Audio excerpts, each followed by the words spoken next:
Қырықтың бірі Қызыр. Қызырдың шын есімі Валя екен. Ол Әбілхайап суын ішкен соң, Тәңірі тағала оған өлмейтін қасиет дарытып, содан Қызыр атанып кетіпті. Қызыр, жасыл деген мағынаны береді. Қызырдың басқан ізі жасыл желекке айналып шыға келеді екен. Қызырдың өлместің суын ішкені туралы ел аузында мынадай қызықты аңыз бар. Ертеде Ескендір патша өлместің суын іздеуге жолға шығады. Ол Қызырды атқосшы, Ұлықпанды аспазшы етіп ертіп алады. Қызыр жолға жиналып жатқанда, әкесі: «Ұлым, қайда жиналдың?» дейді. Ескендір патша өлместің суын іздеуге шықты. Мені жанына ертіп алды дейді. Қызырдың әкесі Закария деген көпті көрген, терең білімді кісі екен. Ол баласына: «Балам, 40-тан өткен жас жоқ, ұйқыдан өткен ас жоқ, қымыздан өткен ас жоқ деген. Сапарың алыс екен. Жолда аштық пен шөлден қысыласыңдар. Бенің сүті әрі тамақ, әрі сусын болар. Өлместің суы Қап тауындағы үңгірде жатыр. Тауға жақындағанда, құлынды үңгірдің аузына байлап кет. Адаса қалсаң, енесі құлынын тауып алады» дейді де, баласына ақ батасын беріп, шығарып салады. Қызыр жолға құлынды биені мініп шығады. Бұлар ұзақ жүріп, шөл далаға тап болады. Шөл қысып, қарындары қатты ашады. Сол кезде Қызыр биенің сүтін сауып, Ескендір мен Ұлықпанға береді. Бәрі саумал ішіп, еш жеп, әлденеді. Ескендір Қызырға қатты риза болады. Биенің сүті Қап тауына жеткенге дейін бұларға азық болады. Тауға жеткен соң, Қызыр әкесі айтқандай, биенің құлынын үңгірдің аузына байлайды. Үңгірдің ішінен 3 тарапқа жол шығады. Үшеуі әр тарапқа бөлініп, Әбілхаяптың суын іздейді. Қызыр үңгірдің ішімен келе жатып, бір бұлақты көреді. Шөлдеп келіп бұлаққа бас қояды.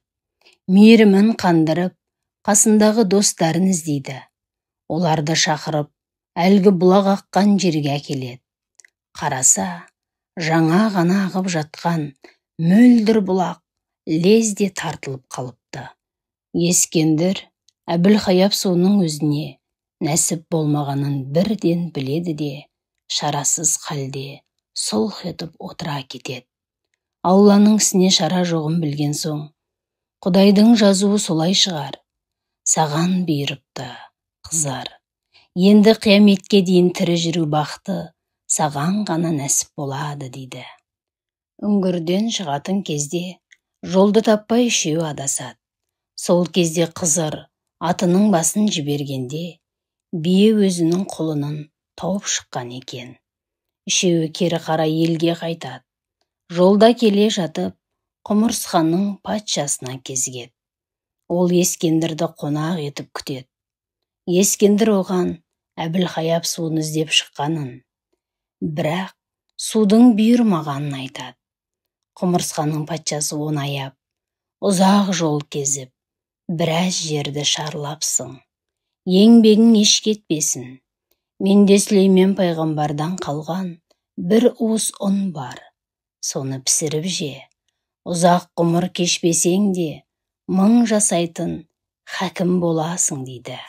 Ескендір ұнды орамалға түйіп алып, аспазшы Ұлықпанға беріп: «Нанның еш жерін күйдірмей пісір.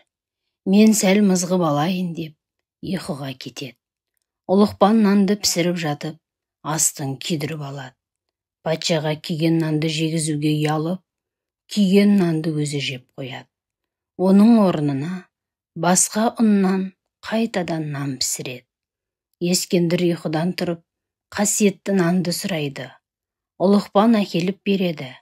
Патша нанды жеп отырып: «Мынау мен әкелген ұн емес қой» дейді.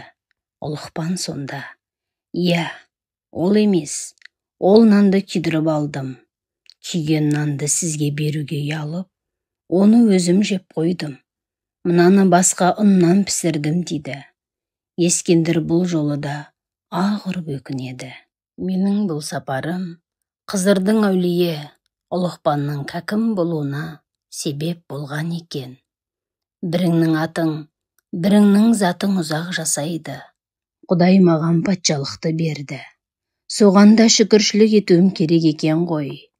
Қуған жетпес, бұйырған кетпес деген. Кен Құдай, сендерді молынан жарылқапты.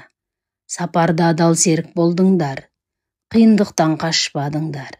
Мен сендерге ризамын деп, Тәңірдің қалауына мойын ұсыныпты. Осыдан бастап, Ұлықпан кәкім атаныпты. Мың жасап, елге қайырлы іс қылыпты. Мың бір ауруға шипа тауыпты.